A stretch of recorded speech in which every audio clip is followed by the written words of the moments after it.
بسم اللہ الرحمن الرحیم۔ نبی کریم صلی اللہ تعالیٰ علیہ وسلم مسجد نبوی میں تشریف فرما تھی۔ ایک صاحب آئے، انہوں نے کہا السلام علیکم۔ اس کے بعد دوسرے صاحب آئے، انہوں نے کہا السلام علیکم ورحمۃ اللہ۔ اس کے بعد تیسرے صاحب آئے، انہوں نے کہا السلام علیکم ورحمۃ اللہ وبرکاتہ۔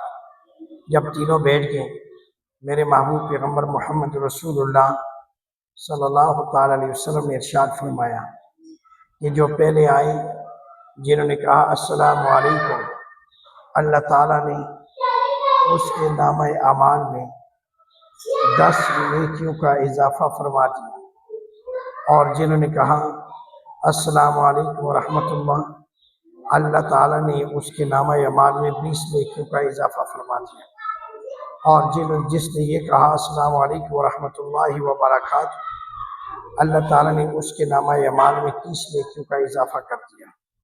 اس سے معلوم ہوا کہ السلام علیکم ورحمۃ اللہ وبرکاتہ جو شخص کسی کو سلام کرتا ہے، سنتا ہے، سناتا ہے، اللہ تعالیٰ اس کو 30 نیکیوں سے نواز دیتا ہے۔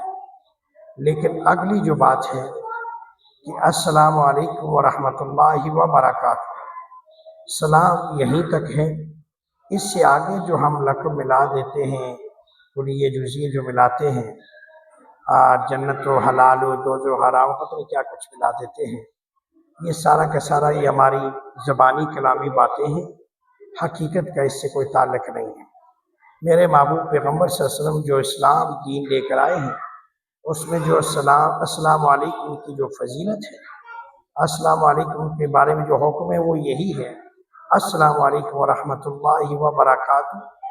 آگے جو ملائے جاتے ہیں یہ ہماری زبانی کلامی باتیں ہیں، اس سے ان کو نہیں ملانا چاہیے۔ دین مکمل ہو چکا ہے، اللہ کا نبی دین مکمل لے کر آیا، مکمل ضابط حیات اور مکمل دین پھیلا ہے۔